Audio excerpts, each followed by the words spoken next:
तर नमस्कार मित्रांनो, सर्वांना गुड मॉर्निंग. तर मी आज जरा लवकर उठलो होतो, तर खूप थंडी वाजत होती. तर चुलीच्या इकडे मी जात होतो जरा शेकोटी घ्यायला. तर मी शेकोटी घ्यायला जायला आणि मम्मी तिथे भाकरी भाजायला.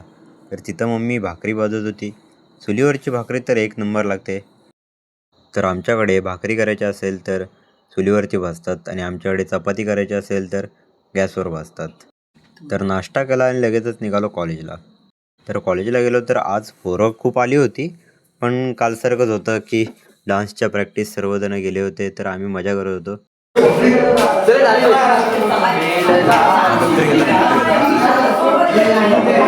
कॉलेज सुटला आणि आम्ही निघालो घरी. तर आम्ही आमच्या नेहमीच्या रस्त्याने निघालो घरी. घरी आलो 4 वाजले आणि लगेचच निघालो खेळायला. तर आम्ही मैदानावर पोचलो तर अजून कोणी आलं नव्हतं. आम्ही थोडी प्रॅक्टिस करत होतो.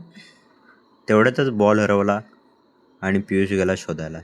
पियुषला लगेचच बॉल भेटला आणि तो शोधून घेऊन आला. तर आज तर खेळायला कोणीच आलं नाही, तर आम्ही लगेचच निघालो घरी. तर मित्रांनो, आजचा ब्लॉग एवढाच. आजचा ब्लॉग आवडला असेल तर लाईक आणि सबस्क्राईब नक्की करा.